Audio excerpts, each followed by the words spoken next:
हरे कृष्णा। ऋषियों ने कहा, भग देवता के नेत्रों का विनाश करने वाले भगवान शंकर, अब हम वसुदेव भगवान श्री कृष्ण का महात्म्य सुनना चाहते हैं। महेश्वर ने कहा, मुनिवरों, भगवान सनातन पुरुष श्री कृष्ण ब्रह्मा जी से भी श्रेष्ठ हैं। श्री हरि जाम्बोनत नामक स्वर्ण के नाम समान श्याम कांति से युक्त हैं। बिना बादल के आकाश में उदित सूर्य के समान तेजस्वी हैं। उनकी भुजाएं 10 हैं। वे महान तेजस्वी हैं। देवद्रोहियों का नाश करने वाले श्री वत्स विभूषित भगवान ऋषिकेश संपूर्ण देवताओं द्वारा पूजित हैं। ब्रह्मा जी उनके उदर से और मैं उनके मस्तक से प्रकट हुआ हूँ। उनके सिर के केशों से नक्षत्र और तारों का प्रादुर्भाव हुआ है। रोमावलियों से देवता और असुर प्रकट हुए हैं। समस्त ऋषि सनातन लोग उनके श्री विग्रह से उत्पन्न हुए हैं। वे श्रीहरि स्वयं ही संपूर्ण देवताओं के ग्रह और ब्रह्मा जी का भी निवास स्थान है। इस समय संपूर्ण पृथ्वी के सृष्टा और तीनों लोकों के स्वामी वे ही हैं। वे ही चराचर प्राणियों का संहार करते हैं। वे देवताओं में श्रेष्ठ, देवताओं के रक्षक, शत्रुओं को संताप देने वाले, सर्वज्ञ, सब में ओतप्रोत, सर्वव्यापक तथा सब और मुख वाले हैं। वे ही परमात्मा, इंद्रियों के प्रेरक और सर्वव्यापी महेश्वर हैं। तीनों लोकों में उनसे बढ़कर दूसरा कोई नहीं है। वे ही सनातन, मधुसूदन, गोविंद आदि नेत्रों नामों से प्रसिद्ध हैं। सज्जनों को आदर देने वाले भगवान श्री कृष्ण महाभारत युद्ध में समस्त राजाओं का संहार कराएंगे। वे देवताओं का कार्य सिद्ध करने के लिए पृथ्वी पर मानव शरीर धारण करते हुए प्रकट हुए हैं। उन भगवान त्रिविक्रम की शक्ति और सहायता के बिना संपूर्ण देवता भी कोई कार्य नहीं कर सकते। संसार में नेता के बिना देवता अपना कोई भी कार्य करने में असमर्थ हैं और भगवान श्री कृष्ण सब प्राणियों के नेता हैं। इसीलिए समस्त देवता उनके चरणों में मस्तक झुकाते हैं। देवताओं की रक्षा और उनके कार्य साधन में संलग्न रहने वाले भगवान वसुदेव ब्रह्म स्वरूप हैं। वे ही ब्रह्म ऋषियों को सदा शरण देते हैं। ब्रह्मा जी उनके शरीर के भीतर अर्थात उनके गर्भ में बड़े सुख के साथ रहते हैं। सदा सुखी रहने वाला मैं शिव भी उनके श्री विग्रह के भीतर सुखपूर्वक निवास करता हूँ। संपूर्ण देवता उनके श्री विग्रह के सुखपूर्वक निवास करते हैं। वे कमल नयन श्रीहरि अपने गर्भ वक्ष स्थल में लक्ष्मी को निवास देते हैं। लक्ष्मी के साथ वे रहते हैं। शांग धनुष, सुदर्शन चक्र, नंदन नामक खड्ग उनके आयुध हैं। उनकी ध्वजा संपूर्ण नागों के शत्रु गरुड़ का चिन्ह से सुशोभित है। वे उत्तम शील, शम, दम, पराक्रम, वीर्य, सुंदर शरीर, उत्तम दर्शन, सुडोल आकृति, धैर्य, सरलता, कोमलता, रूप और बल आदि गुणों से संपन्न हैं। इस प्रकार के दिव्य और अद्भुत अस्त्र शस्त्र उनके पास सदा मौजूद रहते हैं। वे योग माया से संपन्न और 1000 नेत्रों वाले हैं। उनका हृदय विशाल है। वे अविनाशी, वीर, मित्रजनों के प्रशंसक, जाति, ज्ञाति एवं बंधु बांधवों के प्रिय हैं। वे समस्त प्राणियों को शरण देने वाले हैं। वे नीतिवान, ब्रह्मवादी और जितेंद्रिय हैं। परम बुद्धि से संपन्न भगवान गोविंद यहाँ देवताओं की उन्नति के लिए प्रजापति के शुभ मार्ग पर स्थित हैं और मनु के धर्म सुकृत संस्कृत कुल में अवतार लेंगे। महात्मा मनु के वंश में मनुपुत्र अंग नामक राजा होंगे। उनके अंतर्धामा नामक वाले पुत्र का जन्म होगा। अंतर्धामा से अनिंद्य प्रजापति अविधर्मा की उत्पत्ति होगी। अविधर्मा के पुत्र महाराज प्राचीन बरही होंगे। प्राचीन बरही के प्रचेता आदि 10 पुत्र होंगे। इन 10 प्रचेताओं से इस जगत में प्रजापति दक्ष का प्रादुर्भाव होगा।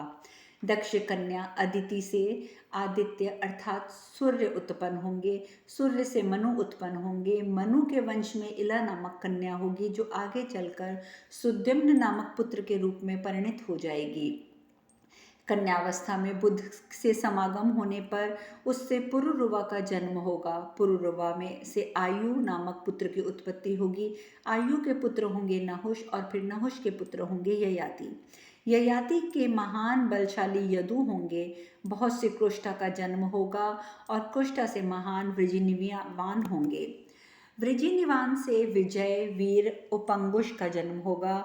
उशंगु का पुत्र शूरवीर चित्ररथ होगा। उसका छोटा पुत्र शूर नाम से विख्यात होगा। वे सभी यदुवंशी विख्यात पराक्रमी, सदाचार सद्गुण से सुशोभित, यज्ञशील और विशाल विशुद्ध आचार विचार वाले होंगे। उनका कुल ब्राह्मणों के द्वारा सम्मानित होगा। उस कुल में महाप्रक्रमी, महायशस्वी, दूसरों को सम्मान देने वाले क्षत्रिय शिरोमणि शूर अपने वंश का विस्तार करने वाले वसुदेव नामक पुत्र को जन्म देंगे, जिसका दूसरा नाम आनक दुदुम्बी होगा। उन्हीं के पुत्र 4 भुजाधारी भगवान वसुदेव होंगे। भगवान वसुदेव दानी, ब्राह्मणों का सत्कार करने वाले, ब्रह्मभूत और ब्राह्मण प्रिय होंगे। वे यदुकुल तिलक श्री कृष्ण मगध राज जरासंध की कैद में पड़े हुए राजाओं को बंधन से मुक्त कराएंगे। वे पराक्रमी श्री हरि पर्वत की कंदरा में राजा जरासंध को जीतकर समस्त राजाओं के द्वारा उपहृत रत्नों से संपन्न होंगे। वे इस भूमंडल में अपने बल पराक्रम द्वारा अजय होंगे, विक्रम से संपन्न तथा समस्त राजाओं के भी राजा होंगे। नीतिवेत्ता भगवान श्री कृष्ण शूरसेन देश मथुरा मंडल में अवतीर्ण होकर वहां से द्वारकापुर में जाएंगे और वहीं रहेंगे और समस्त राजाओं को जीतकर सदा इस पृथ्वी का पालन करेंगे। आप लोग उन्हीं भगवान की शरण लेकर अपनी वाग्मयी मालाओं और श्रेष्ठ पूजनोपचारों से सनातन ब्रह्म की भांति उनका यथोचित पूजन करेंगे। जो मेरा और पितामह ब्रह्मा जी का दर्शन करना चाहता हो, उन्हें प्रतापी भगवान वसुदेव का दर्शन करना चाहिए। तपोधन, उनका दर्शन हो जाने पर मेरा ही दर्शन हो गया, अथवा उनके दर्शन से देवेश्वर ब्रह्मा जी का दर्शन हो गया, ऐसे समझो। इस विषय में मुझे कोई विचार नहीं करना है, अर्थात संदेह नहीं है। जिस पर भगवान कमल नयन प्रसन्न होंगे, उनके ऊपर ब्रह्मा आदि देवताओं का समुदाय प्रसन्न हो जाएगा। मानव लोक में जो भगवान श्री कृष्ण की शरण लेगा, उसे कीर्ति, विजय और उत्तम स्वर्ग की प्राप्ति होगी।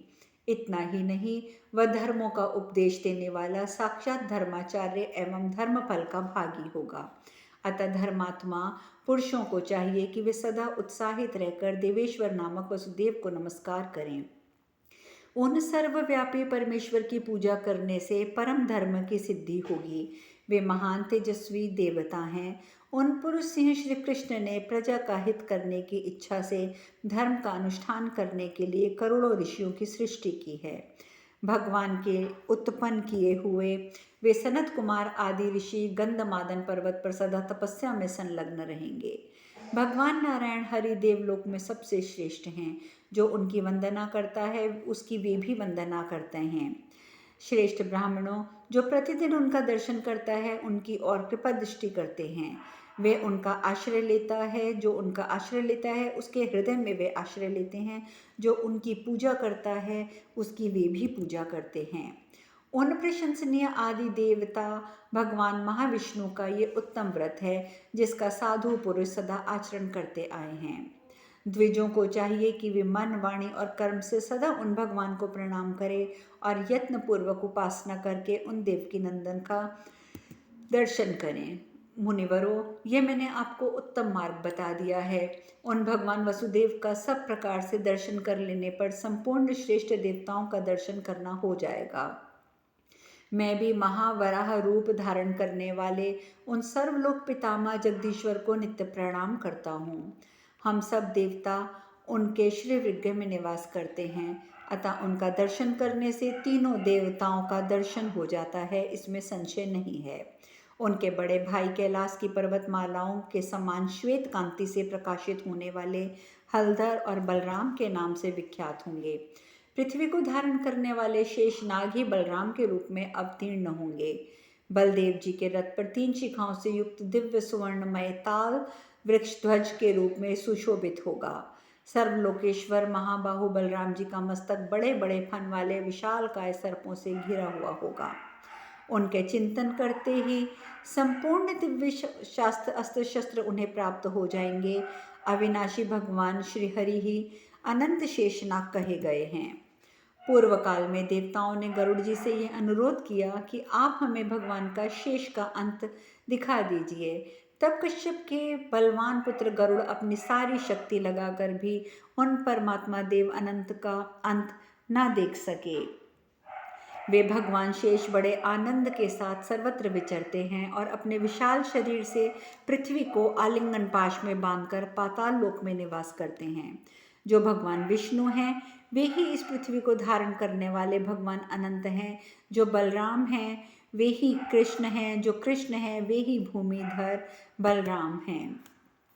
ये दोनों दिव्य रूप और दिव्य पराक्रम से संपन्न पुरुष सिंह बलराम और श्री कृष्ण क्रमशः चक्र एवं हल धारण करने वाले हैं।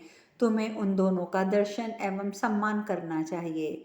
तपोधनों, आप लोगों पर अनुग्रह करके मैंने भगवान का पवित्र महात्म्य इसलिए बताया है कि आप प्रयत्नपूर्वक उन यदुकुल तिलक श्री कृष्ण की पूजा करें।